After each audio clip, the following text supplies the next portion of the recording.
hopefully you can all see my screen. Yeah, just let us know if you can't, but I'm going to get going. So I've already had a lovely introduction, so I won't bore you with any more intro on myself, but I just want to outline that today I'm going to talk to you all about some sort of basic hedgehog information. I'm going to go through the problems that hedgehogs are facing in the UK today, talk about how we can help them, particularly in residential areas, and also I will speak about some of my own research into urban hedgehog ecology. So hedgehogs are a really primitive species. They've been around for a very long time. We know that ancestors of the hedgehog lived about 65 million years ago, maybe even up to 125 million years ago, based upon even newer fossil evidence. And we have an image in the top right here showing the artist's impression of essentially a prehistoric hedgehog, or a species related to the hedgehog. And you can see that along its back, it's got these spines. So, of course, hedgehogs nowadays are totally spiny, and their spines basically serve the purpose of a defensive mechanism. And hedgehogs can roll up into tight little balls when they're being attacked, and their spines will erect and sort of provide a little defensive barrier for them. Today, our hedgehogs are distant relatives of the shrew and the moon rat. And they're not related to porcupines. Some people think they are because, of course, they're both mammals and they both have these sort of spines across the back of their bodies. But porcupines and hedgehogs evolved totally separately to one another, and their spines serve totally different purposes as well. So nowadays we have 17 species of hedgehog extant across the globe. Their range sort of generally extends from Europe through to Asia and also through Africa. You won't find any hedgehogs native to the Americas. Here on the map, we've got the range of our West European hedgehog. So that is the species that we have here in the UK. This is a very rough map, so I will point out that even though Ireland is not shaded, we do have hedgehogs, of course, in Ireland as well. And also, funnily enough, in New Zealand. So hedgehogs were taken over to New Zealand in the 1870s, around about then, by an acclimatization society. And that's basically a group of colonists who take over flora and fauna from their native countries to make the new place feel a little bit more like home. So it might have seemed like a great idea at the time, but hedgehogs are actually now a pest species in New Zealand, so they're a bit of a conservation nuisance. And that's because they will predate on the eggs of ground nesting birds and rare amphibians and reptiles. In the UK, however, we love our hedgehogs. They're not a pest species. Everybody loves to see a hedgehog in their garden or outside of their garden as well. And you will find hedgehogs here in rural and urban areas. They are becoming an increasingly urbanized species, so you are more likely to find them in a town or a city than in the countryside. Home range. When I say home range, I don't mean home range in the traditional sense of the phrase, and that's because hedgehogs are not territorial. So home range in this context just refers to the average sort of nightly area that a hedgehog would make use of. So their ranges can shift, but they tend to use the same sort of quantity of space. In rural areas, we know from radio tracking studies that hedgehogs will use about 20 hectares or more. This can be substantially more, so they can go up to 50, 60 hectares in any one night. And in urban areas, hedgehogs use a lot less space. We think it's more within the region of 5 hectares, but that's sort of the upper end of the region. So females would use maybe 2 to 3, whereas males would be the ones moving further. That's because they're the ones looking for mates. However, our estimates of urban home ranges of hedgehogs are based on very few studies. I think there's only one published and another one that was part of somebody's thesis. So we definitely are lacking on this kind of fundamental hedgehog ecology information. Hedgehogs live, well, we don't really know how long they live for, but we would estimate that they live for up to 3 to 5 years in the wild. It's quite hard to age a hedgehog without carrying out post-mortem analysis. So, you know, when you capture them on surveys, it's very difficult to age them beyond juvenile or adult. There has been a researcher in Denmark studying the West European hedgehog, and she's carried out post-mortem analyses of loads of hedgehog samples from all over the country. And what you can do to age a hedgehog this way is basically take a section of their jawbone and count the rings within the jawbone under a microscope, of course, as you would count the rings on a tree. So hedgehogs are hibernators, and when they hibernate and enter the state of dormancy, of course, their growth rate slows down, and that means the rate at which their bone is deposited is also slowing down. And in short, it leaves these sort of obvious rings within their bone. So one ring means one hibernation period, which equates to 1 year of their life passing. So that's how we age them that way. Yeah, this researcher in Denmark, using this method, estimated hedgehogs were living up to around about 10 years, which is crazy. She also had one individual that she aged at 16 years, which is insanely old for a tiny little mammal. So yeah, there's still sort of a question mark surrounding hedgehog lifespan and age ranges. So there's more to find out there. Adults usually weigh between 600 and 1200 grams, and they will eat pretty much anything. So hedgehogs will mainly go for invertebrates, worms, beetles, slugs, snails, that kind of thing. But they will also feed on bird eggs, toads, frogs, mice, anything they sort of come across and they're happy to scavenge on, they will. So I would probably refer to them as opportunistic feeders. And of course, in lots of residential areas, we get lots of householders leaving out food for hedgehogs in their gardens. So they will scoff that up as well. And in terms of their nests, well, they will nest, of course, in a sheltered spot. So it could be under a pile of logs, under a shed, if a shed's got the cavity beneath, or decking as well, or just even under tufts of grass. Hedgehogs will use mostly leaf litter and sort of other sort of vegetation like twigs and grass, but mostly leaves to construct their nests. In the summer, they use more temporary nests, so the nests are quite loosely formed, whereas in the winter, when hedgehogs are hibernating, they need to structure a more like a denser nest, a more insulating nest. So they'll be a bit more particular about that, and they'll stay in that nest usually for most of the hibernation period, whereas in the summer they can move between multiple different nests throughout the season. How many hedgehogs are there in the UK? Well, in the 1950s, it was estimated that there was 36.5 million hedgehogs in the country. This is probably not very representative of the actual number of hedgehogs that there were, because it's just based upon an extrapolation of one person's individual observations around their home in the south of England. So it doesn't represent hedgehogs across all habitat types or different densities and whatnot. Today we have some more reliable estimates. In the past couple of years, there have been some papers that have estimated our hedgehog population being between 500,000 or even up to 1.5 million in the UK.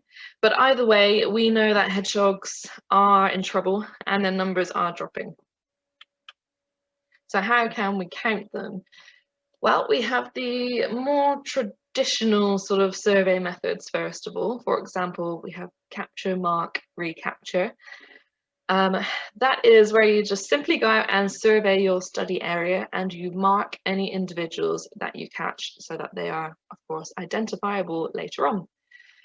There are a few different ways to do this with hedgehogs, but the way I do it is by marking hedgehogs with tiny bits of heat shrink tubing. So it's just tiny little rubber tubing and you fit them over individual spines just below the hedgehog's head. And each piece of tubing has a number written onto it, so thereby each hedgehog gets their own unique number assigned to them. The tubes are secured with a tiny little dollop of non-drip gel super glue so they don't come off. And hedgehog spines, they're just like modified hair, so it doesn't hurt them, it doesn't bother them, and they don't really go through any complete molts. So the spines are sort of shed in the same way that our hair comes out, I suppose. We don't go through complete molts. So the markers can remain on the hedgehogs for maybe 3, 4, 5 years or so. So they're quite durable. And then, of course, with capture mark recapture, you would return at a later date to survey your population again, and you can use that data to basically estimate population abundance and density. There are some shortfalls with this method. So, of course, there are logistical things to think about. With hedgehogs being a nocturnal species, you have to think about health and safety of surveying them at nighttime. And also, it depends on the habitat you're surveying them in. So if you're looking at hedgehogs in rural areas, they're really sparsely spread around the countryside. So it would take a huge survey effort to actually find them. And of course, you would need landowner permission to go walking around fields looking for hedgehogs. So we have some alternative survey methods, such as the footprint tunnel technique and camera trap surveys. These two techniques are really great at just detecting hedgehogs and telling us about presence or absence, but we can't really produce any estimates of abundance with these methods. But yeah, like I said, they are great for other detection studies, and I know you've been using footprint tunnels on campus as part of your hedgehog-friendly campus initiative at Cardiff, which is great. For those of you who don't know, footprint tunnels are just basically plastic tunnels that you put on the ground, usually at night time, and they have 2 sheets of paper, one in either end, as well as a strip of non-toxic ink in the middle, and you can put bait in the middle as well if you like, so some cat food or hedgehog biscuits, something like that. The idea is that anything that walks through will walk over the ink and leave their footprints behind. So this is a really great way of surveying hedgehogs, because hedgehogs have quite unique, easy to identify footprints, and it's a really cheap method. In fact, if you had your own garden and you wanted to see if hedgehogs were there, without buying a camera trap or waiting up all night, I would probably suggest trying to fashion your own sort of footprint tunnel, because yeah, they're really easy to make from home.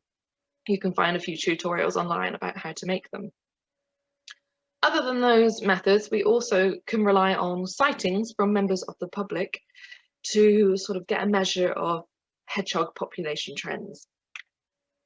So we've got these 2 surveys here. These are public questionnaire surveys that are put out each year by the People's Trust for Endangered Species, and that's one of the organisations that funds my PhD. From these surveys, we can work out population index, which is sort of reflective of the proportion of sites that are occupied each year by hedgehogs. And so we've got the 2 surveys here. One of them is undertaken primarily in rural areas, and one of them is collecting data primarily from urban areas. So these charts sort of are representative of what we think is the hedgehog population pattern. And we can see that over the past couple of decades in rural areas, hedgehogs have been declining, as they have also been in urban areas, but the decline is a little more dramatic in the countryside.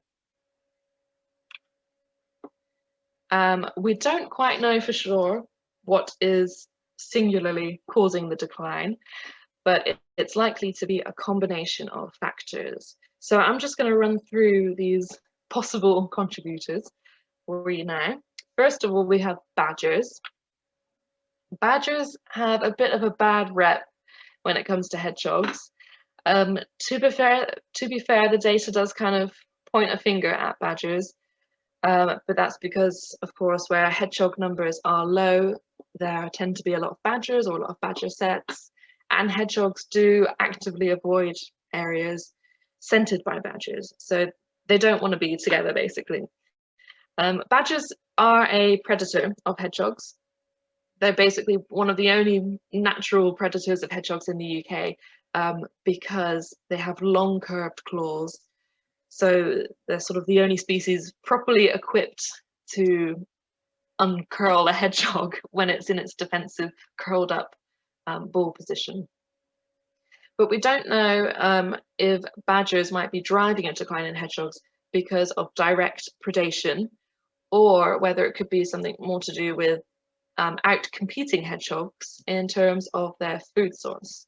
So badgers and hedgehogs will eat the same things, the same sort of worms, other creepy crawlies, beetles, things like that.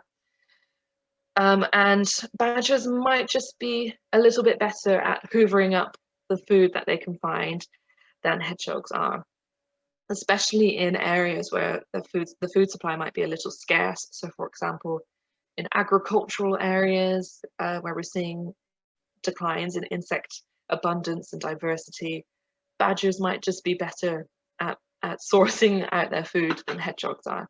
And that might be the nature, sort of the mechanism behind the badger-hedgehog relationship that's possibly inducing a decline. Then, of course, we have habitat loss and fragmentation, which is obviously a major issue for so many species everywhere. And in the UK, we have lost 50% of our hedgerows since the 1940s. This is devastating for hedgehogs, basically, because hedgerows connect up the landscape for them. Hedgehogs tend to walk alongside linear features, so they would rely on hedgerows in agricultural landscapes to move between habitat, as well as using hedgerows to nest in. Hedgerows provide excellent nesting habitat, and of course they provide a home for insect life as well, which hedgehogs need to eat. So that's been probably having a major impact on hedgehogs in agricultural areas. And then we also have a problem in urban areas of habitat loss. So first of all, we've got lots of people increasingly paving over their gardens to make driveways, or replacing their lawns with artificial grass. And then we've also got the issue of barriers to movement. So lots of gardens might have impermeable fences or other boundaries that hedgehogs just can't get through, and that closes off the entire neighbouring garden network for hedgehogs.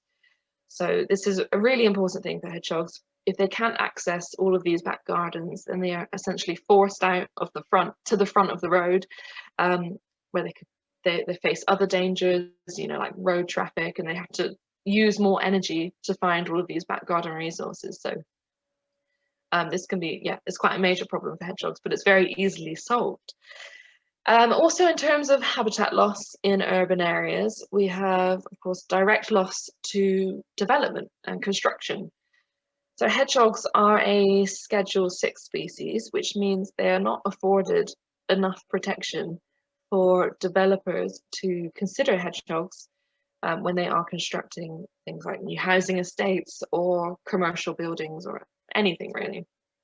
Developers have no obligation to look for hedgehogs, to survey for hedgehogs, to make sure they aren't destroying any nests, or to even mitigate for hedgehogs. So we don't know what kind of impact development is having upon hedgehogs, but there are probably most definitely areas where hedgehogs are nesting or have been foraging that are being lost to building developments. So it'd be great if we could kind of get hedgehogs a little bit more protection, so that developers have to mitigate for that in some way. And then we've got pesticides. So I get asked a lot about slug pellets, because lots of gardeners like to control for their pests in some ways, and slug pellets are quite a common way to do that. To be honest, you would have to feed a hedgehog an awful lot of slug pellets for it to have any lethal effects. We are more concerned about the sublethal effects that these kind of chemicals have within hedgehogs' bodies, and also the effects that it has upon their food supply. Obviously, if you're killing off all of your insect life in your garden, a hedgehog's got nothing to eat there. And last on the list, we've got roads and road traffic. So roads are a major problem for hedgehogs.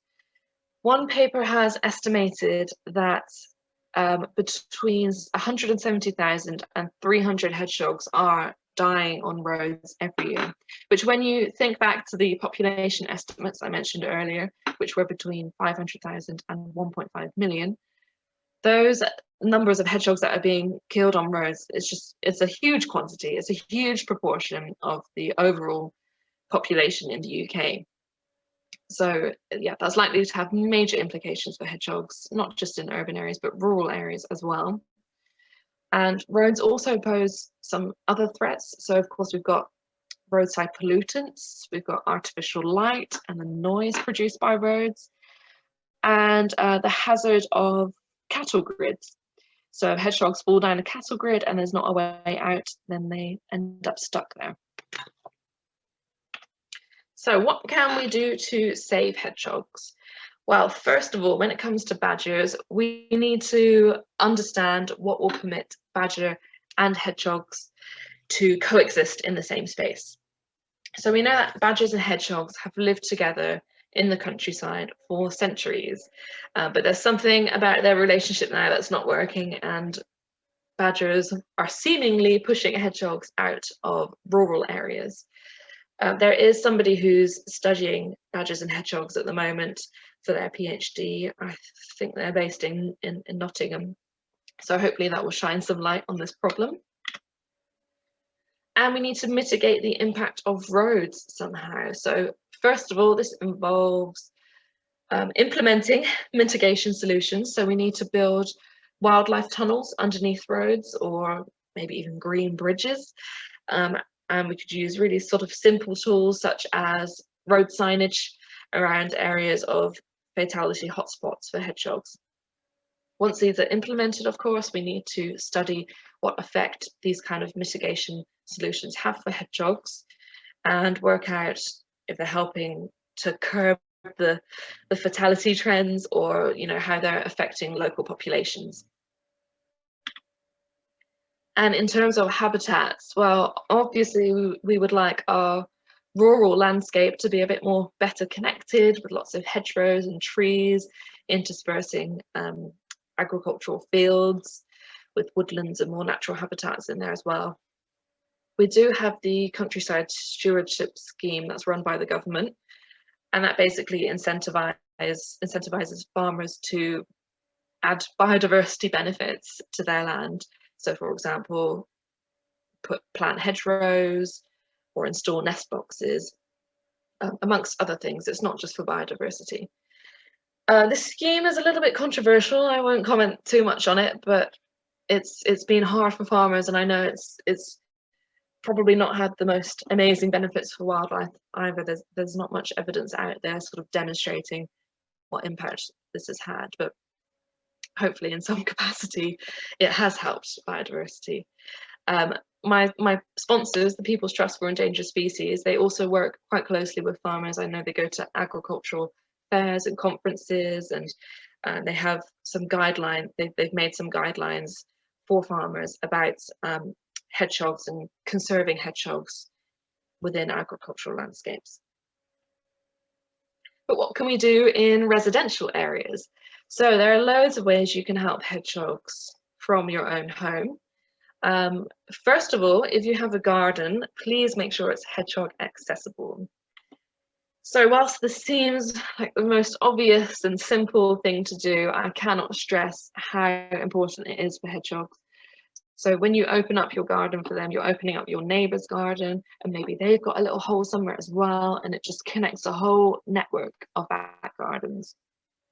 And it's just, yeah, the gardens provide a brilliant resource for hedgehogs. And like I mentioned earlier, it stops them from needing to go out into the front of the street and crossing dangerous roads. And it's just like a safe haven for them. There are so many ways you can make hedgehog highways. So that's what we call an access point into a garden, a hedgehog highway. You could cut a hole in your fence. You could dig a hole underneath. It could be as easy as removing a loose brick or lifting up some wire. There are so many different examples out there on the internet as well if you're stuck with how to do it. But yeah, I think it's my #1 tip for helping hedgehogs is please make sure your garden is hedgehog accessible, ideally at more point than once. So if you could make all of your garden boundaries accessible to hedgehogs, that would be amazing. Right, and then we've got provide food and water. So this is an example of a hedgehog feeding station. You can make them look as fancy as you like or as simple as you like. This one is literally just a plastic box and somebody's cut a hole in one end and put some bricks next to the hole. The bricks just serve as a little partition to stop animals like cats and dogs, maybe even foxes, from sticking their heads into the hole or their paws and swiping out the food. If you're going to feed hedgehogs, I would suggest having either more than one feeding station or more than one bowl in the garden, or scattering your food across the lawn. It's purely because hedgehogs can get a little bit aggressive with each other if they're both trying to feed from the same bowl. I would also suggest trying to feed hedgehogs dog or cat food with a high meat content, or you can get food that's specifically sold for hedgehogs, usually in garden centres. I think some supermarkets sell it as well, but yeah, just check the ingredients list to make sure it's got some good stuff in it and it's not just bulked out with rice or wheat or something. Even if you don't have a garden, I would also recommend please trying to leave out some water. So for example, if you live in halls or a block of flats or something, if you could get permission from the building manager to leave out a shallow dish of water alongside the building, that would be amazing, especially in times during the summer when it's really hot and dry and it hasn't rained for a while. It's not just hedgehogs that need it. Obviously, so much of our wildlife relies on finding these kind of water resources. So yeah, it would definitely be a huge help. And you could build or buy a hedgehog house. So hedgehog houses are just artificial nest boxes for hedgehogs, and they come in so many different shapes and sizes. So if you're going to build or buy one, I would recommend trying to go for one that has an external tunnel or an internal partition, because again, that stops any nosy animals from putting their heads in and disturbing the hedgehog. I would also suggest maybe trying to raise it off of the ground if it hasn't already got little legs on the bottom, and try to go for one that has a sloped or pitched roof, because it just stops rainwater from pooling on top. You don't need to put nesting material in there yourself, but you could leave some material nearby for the hedgehog to take in. So you could leave out some leaf litter. Some people use straw or hay as well. But yeah, it's probably best to just leave out any natural offcuts that from your general gardening anyway. And of course, please garden with hedgehogs in mind. So try to keep your garden as organic as possible. Anything to encourage insect life is great. So we want to plant lots of species that encourage pollinators in. And also think of hedgehogs when you are undertaking gardening activities. So if you're strimming or mowing, then please check alongside the edges of your garden and check any long grass, because hedgehogs could be nesting underneath tufts of grass. And just check compost heaps or log piles before you're going to move them, because it's all too often that rescue centres are receiving hedgehogs with, for example, strimming injuries or other garden injuries. So I know you had a talk yesterday from a hedgehog rescuer. So for those of you who attended that talk, you're probably already experts on what to do when you see a sick or injured hedgehog. But if you weren't there, I just want to point out that it's really easy to help a hedgehog if they look like they're in trouble.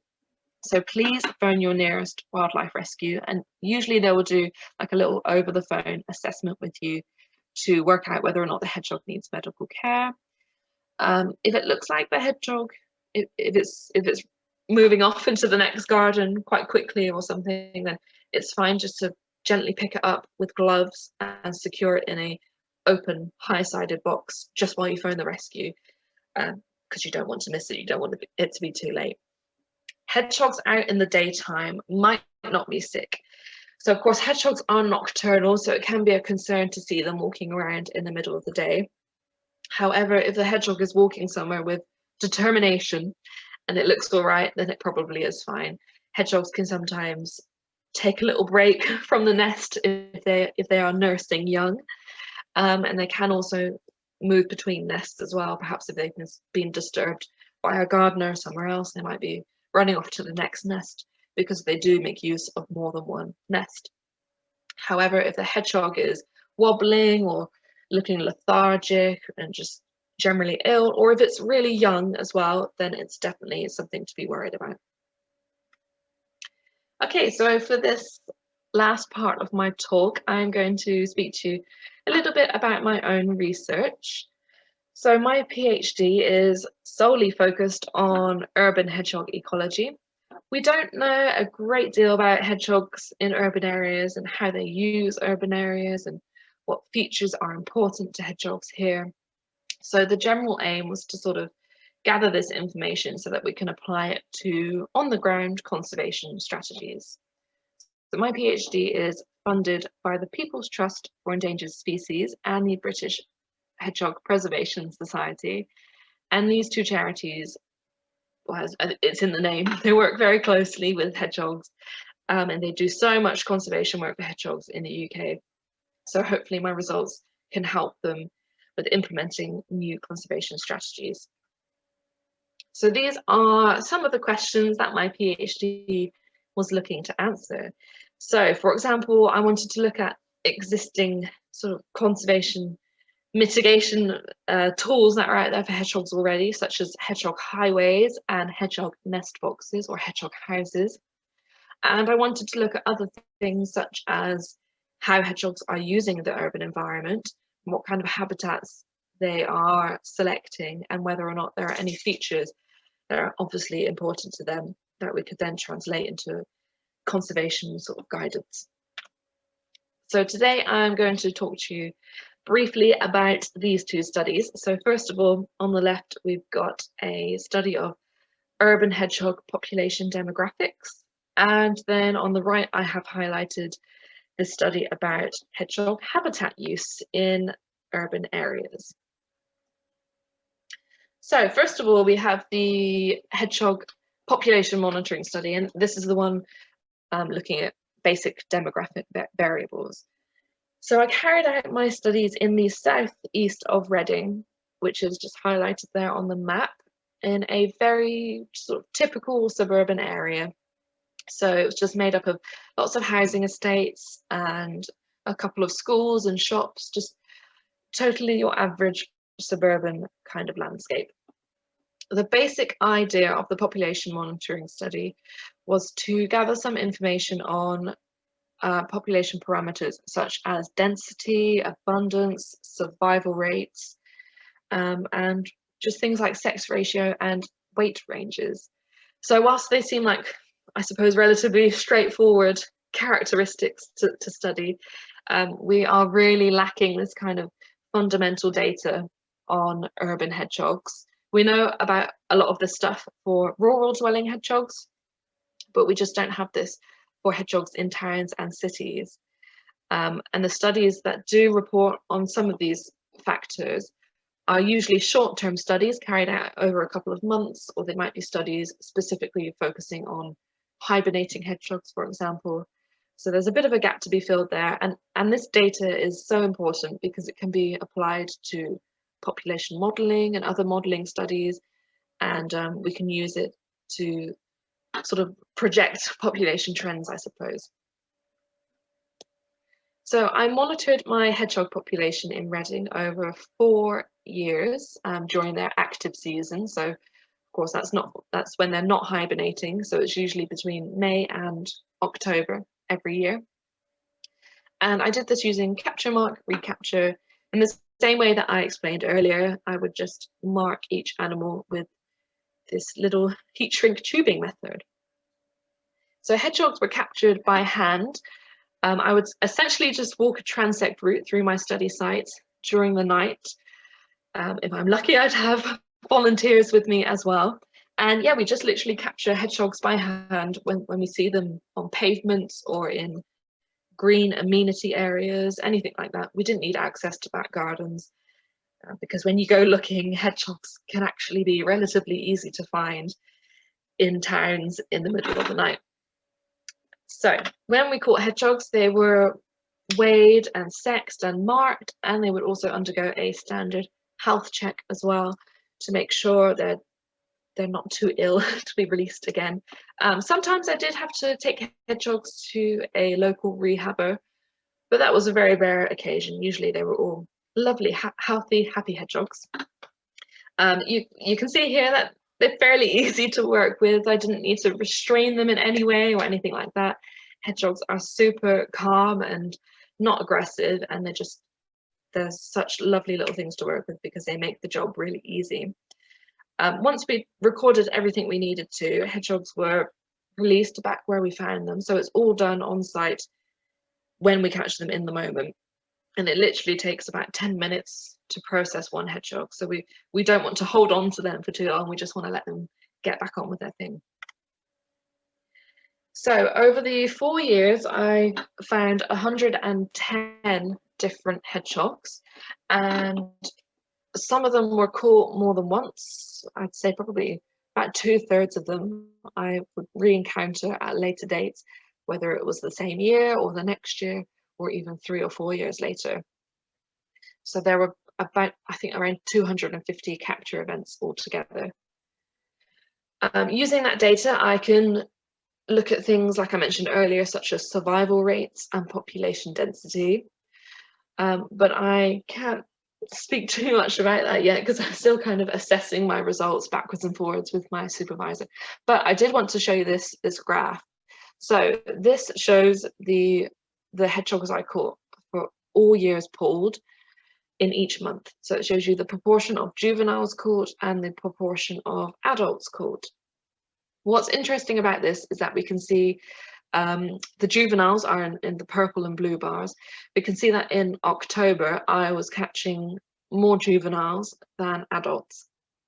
And this could be, I suppose, indicating that adults were already disappearing into hibernation in October.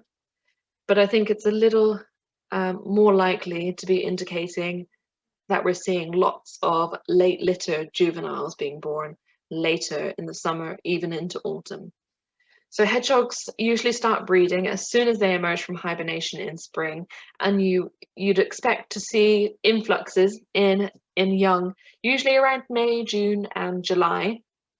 But as I'm showing in this graph, I was seeing most of my juveniles in the autumn.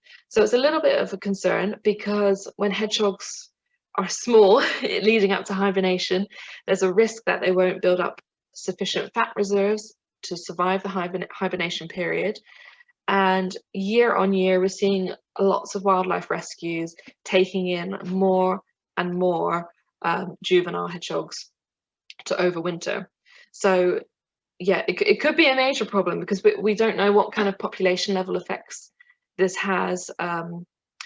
If there are lots of young juveniles dying over winter, that's knocking out a huge number, but also in terms of the mothers, because the mothers are using so much energy to nurse their young, they're just wasting the energy that they need to otherwise reserve for hibernation. So this is something that definitely needs to be studied in the future, what kind of effects late litters are having both upon adults and the juvenile populations. So last but not least, I wanted to talk to you about my habitat use study. So this was a radio and GPS tracking study. It was a GPS tracking study when the budget could afford it to be. And the basic idea was to look at which habitats hedgehogs are using in urban areas and to identify whether they had any preferences for certain habitats, and that includes gardens and types of gardens.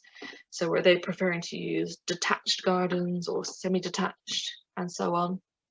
And also I wanted to look at whether there were any characteristics of the gardens they were spending more time in that was perhaps encouraging hedgehogs to spend more time there, and what was attracting hedgehogs to said gardens.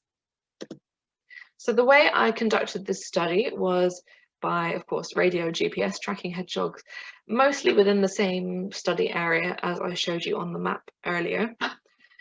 Hedgehogs had these tiny little tags attached to them on the base of their rump. They are really light, they weigh about 5 grams, and they don't bother the hedgehogs at all. Usually they would fall off naturally within a couple of weeks, especially because I was studying my hedgehogs in an urban area. The tags were often getting knocked under fences or under gates. So they're not permanent or anything like that, and they don't attach to the skin. They're literally just on the spines.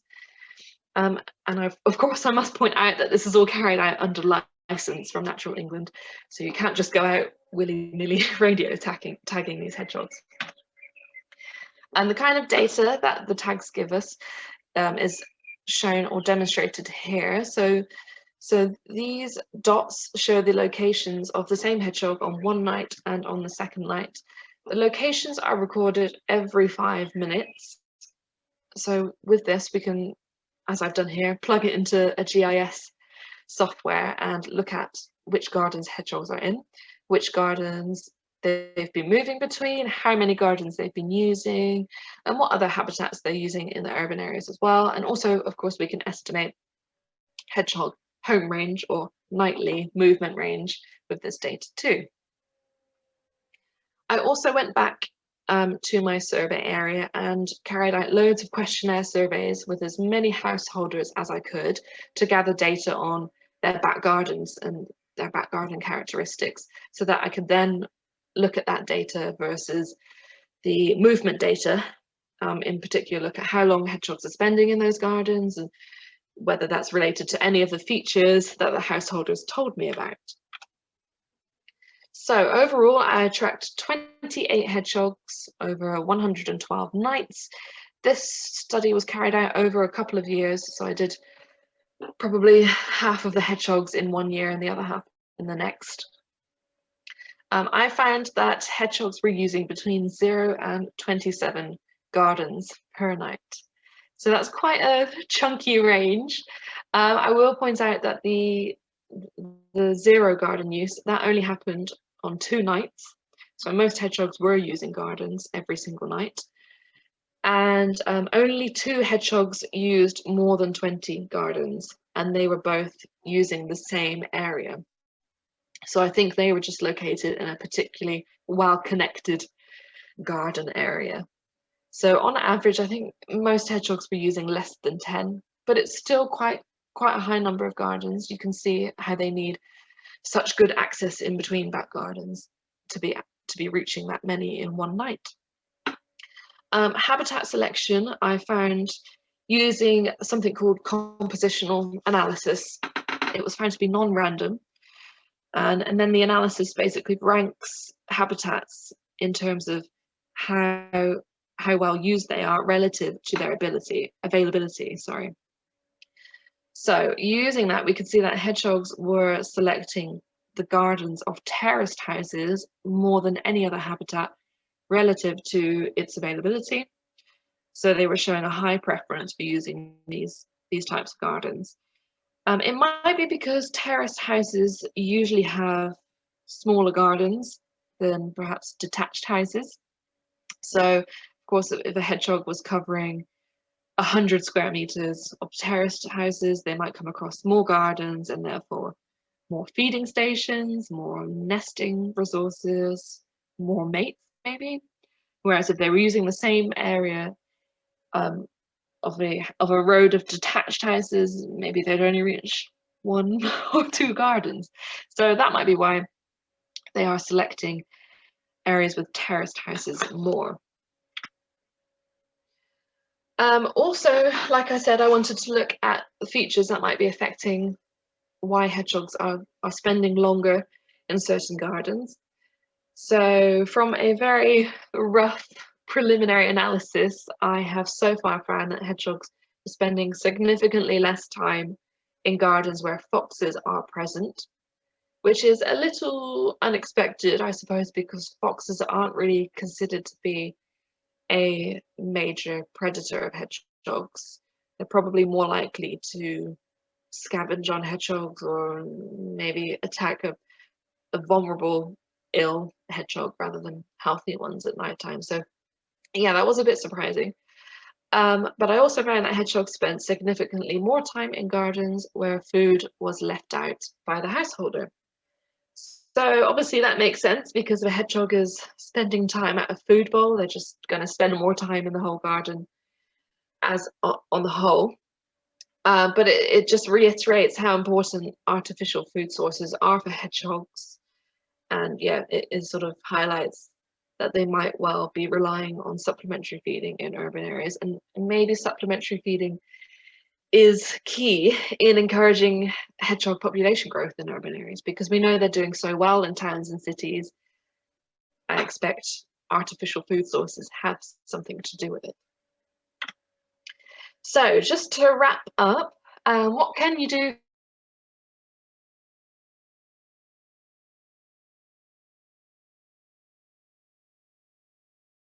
don't have a garden? You could try to leave water it, or if you live somewhere with a communal garden, you could try to get permission. You can also log your hedgehog sightings on the Big Hedgehog Map .org, and that includes dead or alive hedgehogs. Both data are equally important.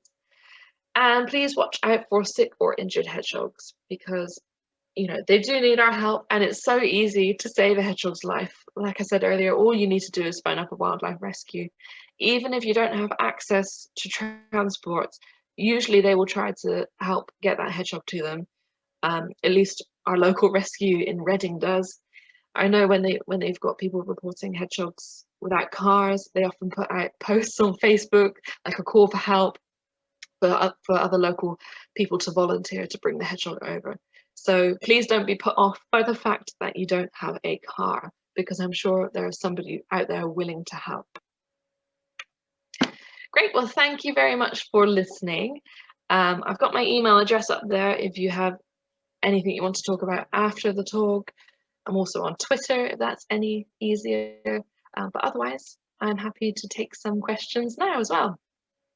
Thank you.